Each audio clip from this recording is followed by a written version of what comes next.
Hello and welcome to Whisky.com, where fine spirits meet. And today I'm at the George Dickel Distillery in Tennessee. And here some fine Tennessee whiskey is made.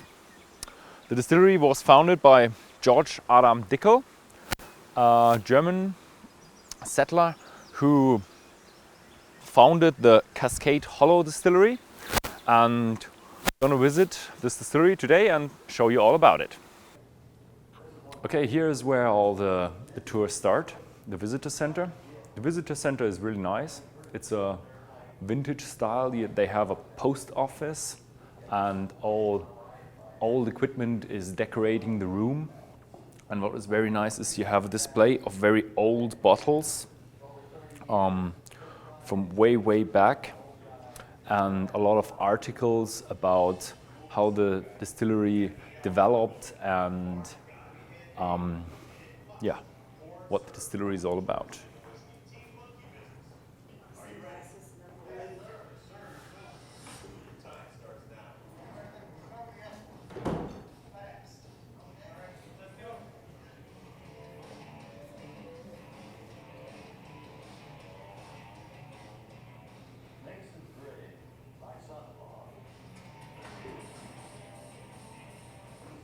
I'm standing here right next to the statue of George Dickel, and this here is the only picture the distillery has of him, and this was made after the obituary in 1894.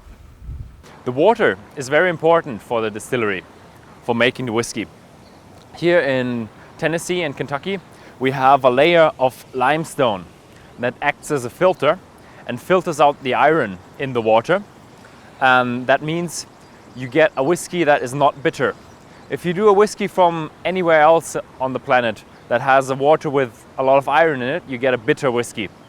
So that's why we have a lot of whiskeys in Tennessee and in Kentucky. This water here comes directly from the source, and the water source lies about 3 miles in that hill, and the distillery taps the water source directly, so they don't have any pollution in it. The water source is the same water source as from back in 1870. And here you can see that George Dickel whiskey is really handmade. This is the scale to measure the corn inside this cylinder. And when it's properly scaled, you have a system of levers here that shows you how much you have of the corn. Then somebody opens the valve and lets the corn down into the hammer mill, and that leads directly into the mash tun where the mash is built. On the right side here we have the malted barley and the rye. They're a bit smaller because the mash bill consists mostly of corn, so it's all to size. And instead of computers here you have a pen and paper. This is what is the IT of George Dickel. I also found a little calculator, so for the bit harder calculations. And the communication is actually done by mouth. So the man from the milling goes down to the mash tun, communicates with them. What are we producing? How much you need from what? And that's how they make the mash bill. So now we're at the mash tubs. The George Dickel Distillery has 2 mash tubs with 9,600 gallons of capacity, and the George Dickel Distillery does the sour mash process.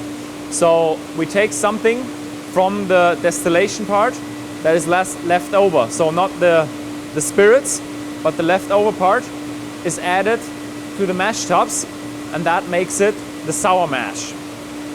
The mash bill consists of 84% corn, 8% rye, and 8% malted barley. The very positive thing about that is that you have enzymes in the malted barley that split up the starches in all the grain and convert it into sugar. And very nice is that they use the malted barley, so they have the natural enzymes. Some other distilleries add enzymes with additives. So This is the natural and old way of making a good whiskey. Okay, now we're here at the fermenters, where the fermentation is carried out. And here the fermenter is being filled with the mash from the mash tub. And 2 mash tubs are used to fill one of these fermenters. And about 11 pounds or 5.5 kilos of yeast is added into the fermenter to create the beer for the distillation. Here the distillation is underway, and all the bubbles you see here is the CO2 that is rising to the top. And you can also see here or feel that you have a lot of heat going up.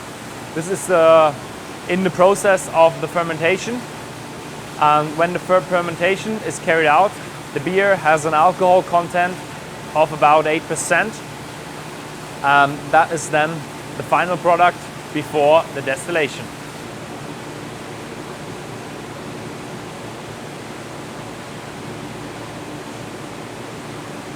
This is the final step in the fermentation room. All the fermented beer is collected into the beer well, and here the beer is rotated so it doesn't form any layers or does anything funny. And here the stuff is finally pumped into the column still in the next room. Now we're at the hard piece of the distillery. This is the column still that distills the beer into the spirit. The beer is filled at the top, and hot steam comes in from the bottom and heats the beer and separates the alcohol. This column still is 45 inches in diameter, has a lot of layers in it, and is also is 3 stories tall. So it's a really tall column still. The product is then at 115 proof, which is about 57.5 ABV, and runs through the tailhouse and is collected in this tank. The distillery does a double distillation. This tank here is now filled into the doubler, and the doubler increases the alcohol content to about 130 proof, which is 65 ABV. The final product is then collected in this tank, now called White Dog or White Whiskey, and that goes into the barrel and then matured in the warehouse. It wouldn't be Tennessee whiskey if they wouldn't do charcoal mellowing. So they take the spirit from the doubler and run it through a layer of charcoal to make the whiskey more mellow and soft. So you take out some sharp flavors, some acids, some fats, and that makes the whiskey really mellow and easy to drink.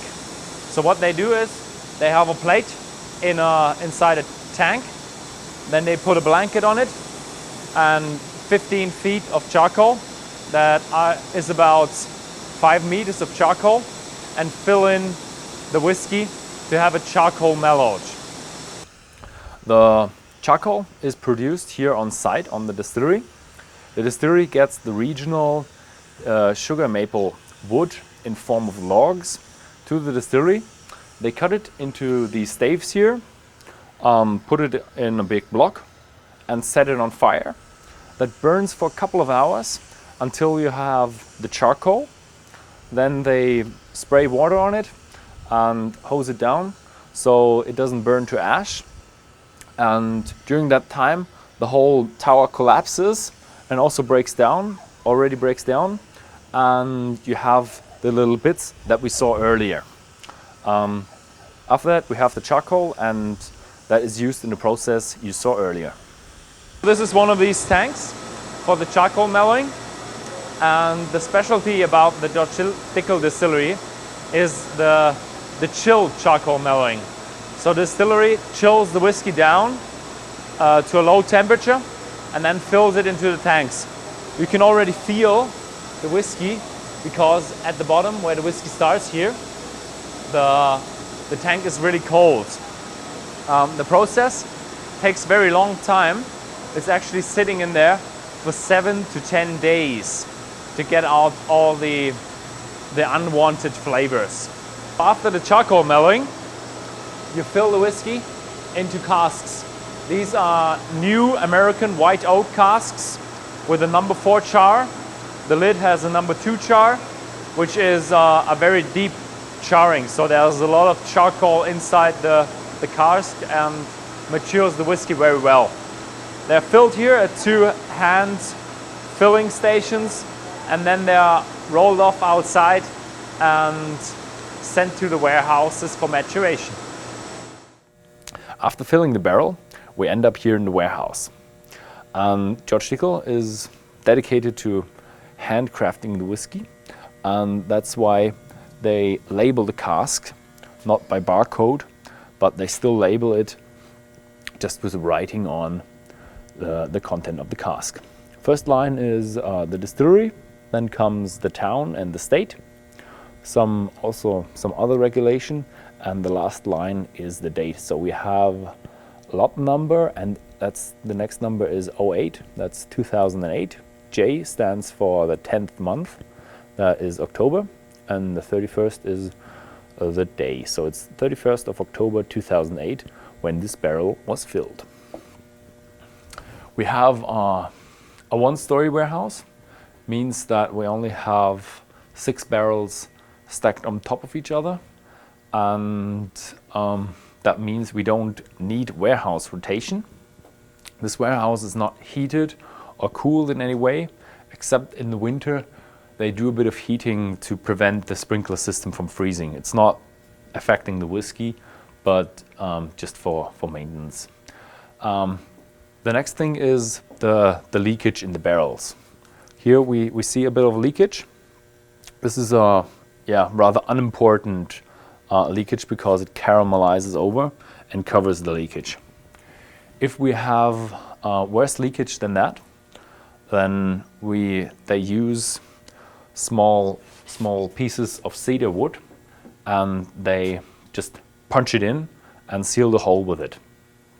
The lids, if they are broken, then they just replace it. Take out the barrel, bring it to the cooper, and he replaces the lids. So the warehouse is surprisingly cool, and you have a lot of smell of great Tennessee whiskey. And it is pretty big, but compared to the output, we have very many casks. The output of the George Dickel Distillery is pretty low. It's all handmade and handcrafted and high quality. So yeah, that was it from the production of the George Dickel Distillery. And now I'm going to have a tasting of all the products inside the tasting room. Okay, I'm sitting here with Allisa Henley, and she's already here for 11 years at the distillery, and she's a distiller. She's going to answer me some questions, and we're going to try the range of the whiskeys and enjoy the products that we just saw what were made. Absolutely. So we're going to start with our number 1. It's our Dickel. This is our white corn whiskey. So my first question here is, whiskey is usually aged in barrels. Why is this called whiskey? So if in your mash bill, if you're at least 80% corn, you are allowed to call it a white corn whiskey. So George Dickel's mash bill is 84% corn, so that allows us to call it our white corn whiskey. And this is really it's the foundation for what our other variants kind of grow up to be. It's the foundation for all of the other whiskeys. So this product comes right off of our charcoal tanks, which we looked at earlier. Comes off of the charcoal tanks, and we take it down to 91 proof. Okay, so we have a corn whiskey. So it's the very glass on the very left. Yes. So swirl it around a little, take a good smell of it. For me, this is it's very sweet. The corn still comes through. Think of like corn on the cob. If you peel the the stalk off of the corn. It's also very buttery. I kind of think of buttered popcorn. Mm-hmm. Yeah, I can smell that. I'm going to take a little sip of it. Very prominent in corn, which you would expect in an unaged whiskey, but very smooth. You don't get that big bite in the finish of it. It's still you still realize it's raw whiskey, but it's not. I would say it's not as horrible as the other raw whiskeys or vodka. It's definitely more mellow. And now in the finish you have a lot of the corn. Mm-hmm. Yeah, now I get it. Yeah, yep. Now I have definitely corn. And when you were saying how it wasn't as awful as you thought it was, I really attribute that to that charcoal process, that charcoal filtration that we do, because we're the only Tennessee whiskey that does that cold. Mm-hmm. So we chill filter it through our sugar maple charcoal. So that really gives it that nice finish that you're looking for. Yeah. I would say it's one of the few spirits that you can drink without maturing. It is. It has its own place, I think, in the market. It's seen a lot of cocktails being made recently where normally I would see mixologists using gin or vodka, some other clear liquids. They're substituting it with this Dickel White because of the nice flavor and the nice finish on it. Okay, so another question from me is Georg Adam Dickel was a German. He founded the distillery. Do you still have any influences from him? I think we do. We a lot of tradition, a lot of heritage in this place. The site that we saw today is still located about half a mile maybe from George's original site. So we still use the original water that he used in the 1800s. And we also still use his manuscripts, which the whole chill filtration that we do with the charcoal, that is because George stated himself that he thought it tasted better in the winter than it did in the summertime. So that is why we chill the whiskey. So yes, I think his presence is still very much here. Yeah, I've seen a lot of handmade processes. Very great heritage, very great stuff. Okay, so what else do we have here? Yeah, so the next one is our Dickel number 8. And we need a bottle. Dickel number 8. Thank you. Okay. So this is Dickel number 8. Classic number 8 recipe. Yes. So same mash bill. The difference here is that this comes off the charcoal tanks and it goes into a new white oak charred barrel. It's aged 5 to 7 years, between 5 and 7 years, and it's 80 proof. So for me, this one is very true. It's still a young whiskey. So it's when you say I'm going to have whiskey tonight, this is what I think of. You still get a little bit of the corn that comes through in it, a little maple I pick up in it. Yeah. Take a little sip of it. Yeah, for all you Europeans, the 80 proof is 40% ABV, and yeah, it's definitely have maple and it's sweet. Yep, sweet, and the sweetness is going to come again from that 84% corn. Yeah. I also on the finish of it, I think it has just a tinge of smoke. Now it's not that peaty smoke, so don't confuse me with our friends over in Scotland. But it has that nice oak barrel smoke that you get, and it's very faint and subtle. Okay, yeah. But still have the smooth finish too. Still have a really nice smooth finish to where you could easily sip on this without mixing it. I don't think you don't have to mix this.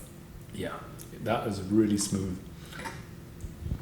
For me, that's always surprised. It's really smooth though. So I know that it almost feels like it has less ABV than I would expect from 40%. I would estimate it at about, I don't know, 30 or 35. Mm-hmm.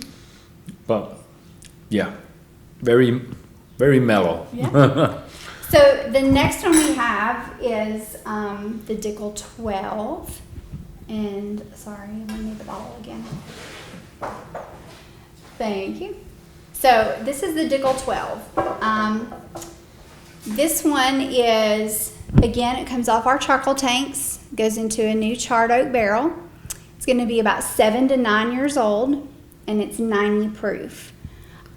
For me, this one is you lose a little bit of that corn flavor and you start to pick up really, really bold flavors of what you would expect out of a whiskey. It's those bold flavors of vanilla, of caramel. This one also, I think it has a little bit of a slight tobacco-y leather taste to it. And sometimes you can pick that up on the nose. I'll take a sip of water because I still have the yes, for sure.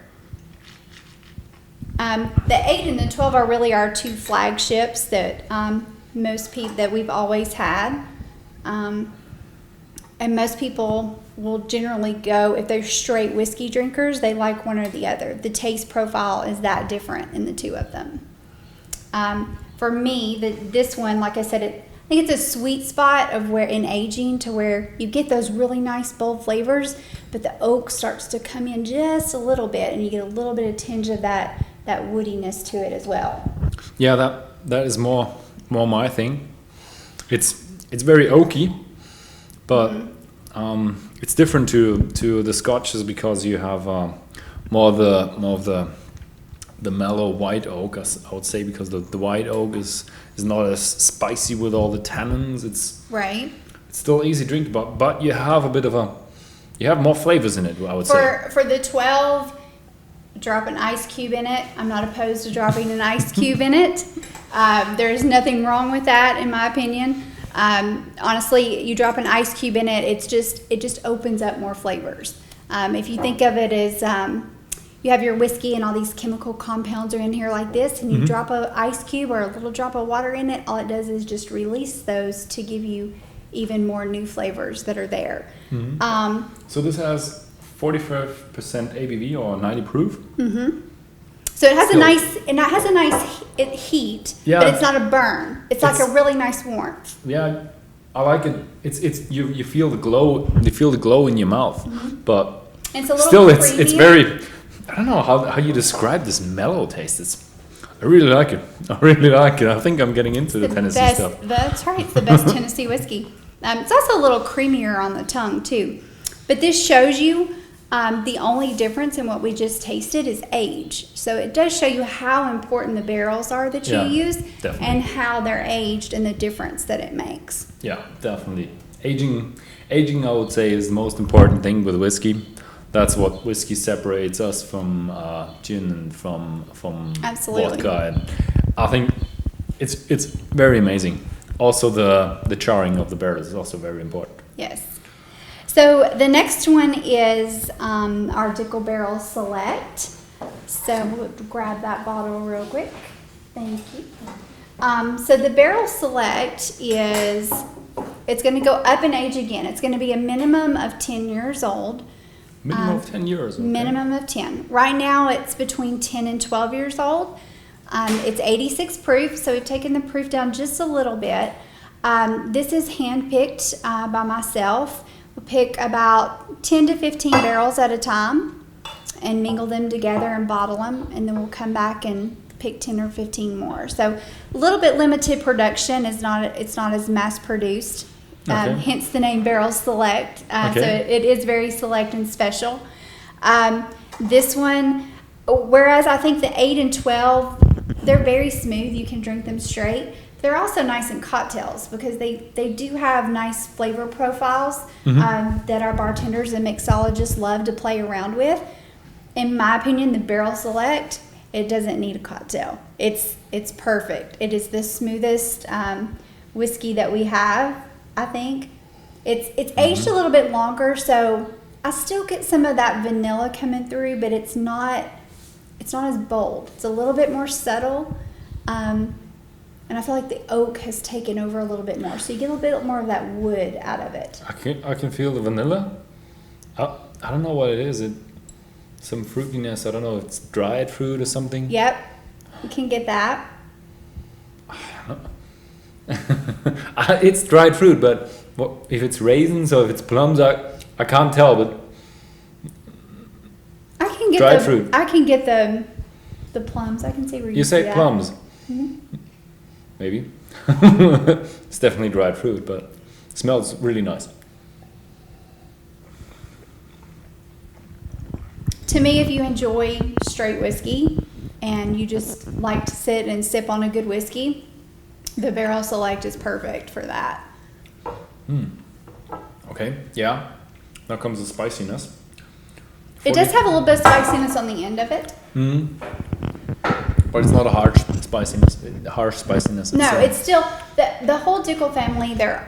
It's made the same. The only difference is going to be age and proof. Yeah. The finish on all of them are going to be extremely smooth, or as we like to say in Tennessee, it's extremely mellow. So the finish is all going to be mellow. It's really, people have different palates and different taste preferences, and I think Dickel it's a good flight of somebody. There's something here for everyone, really. Yeah. Okay. One other question. You used to be known the Cascade Hollow Distillery. Yes. Back before the days of the Prohibition. And that meant you also owned the Stitzel-Weller Distillery. Do you still have ties to them?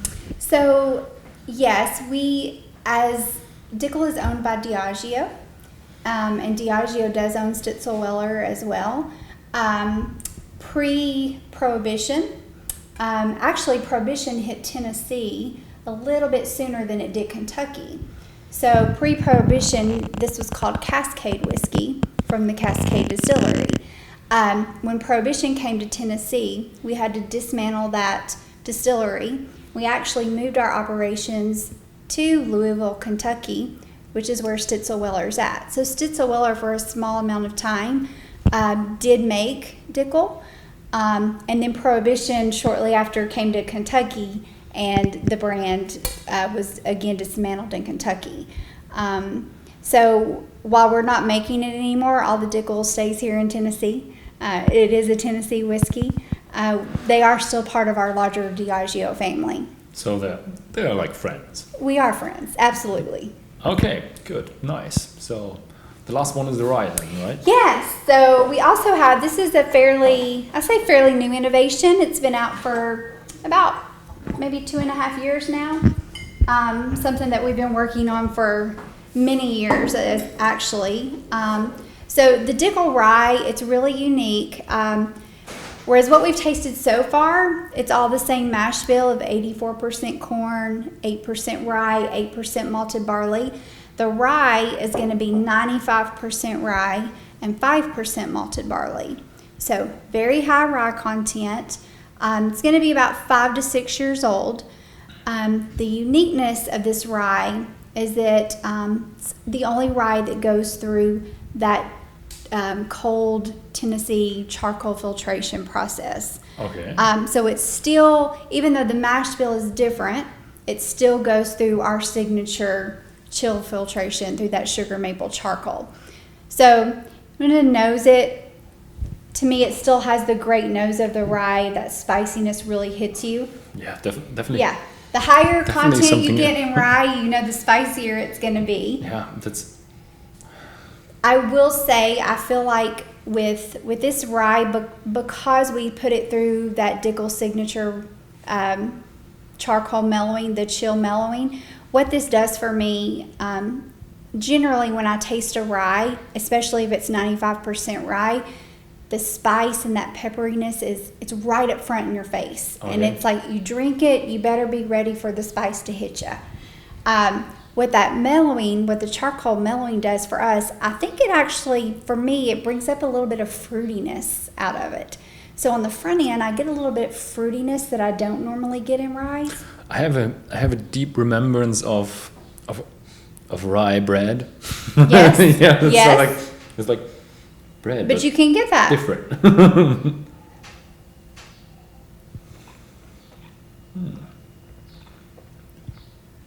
So I get the fruitiness, but then on the back end, it's still that nice burst of that that spicy pepperiness that you want in a rye. Oh, you get And a really dry you finish. instantly get the spiciness when you swallow. First, you have that mellow spirit in your mouth. It's all still, and you think, okay, yeah, very similar to what you know from the corn whiskeys. Then when you swallow, you realize, oh, there's something different in there. You have that spiciness, but it's not a spiciness as in chili or pepper. It's, I don't know. It's more a spiciness that you know from an old bread, from a sour bread, or definitely a corn, not a corn, a grain spiciness. Grain. Yeah. And it's like I said, I do pick up more fruit in it than I do a lot of other ryes. And it's slight. It's not a huge fruitness, but it's a little slight to where the spiciness isn't quite in my face. It's not overpowering as some ryes are. So it's been very popular, especially with the mixology world. I love rye in a Manhattan. The Dickel rye in a perfect Manhattan works really well. Okay. So I love that. We'll have a try with that. You should. It's very good. Okay, so that's the range of Dickel whiskies. I think we're at the end of our tour now. Yeah. So thank you for having us. Thanks for coming to visit us. Yeah. You're always welcome. If you want to know more information about George Dickel Whiskey Distillery, then click on the link below in the description bar or in our end card. And we have all of the Dickel whiskies in our database. So check them out, check the flavor profiles, and thank you for watching. Yes. And with that, we're going to cheers with the Barrel Select. Oh, Barrel Select. You got to take the Barrel Select. Cheers. Cheers. Thank you.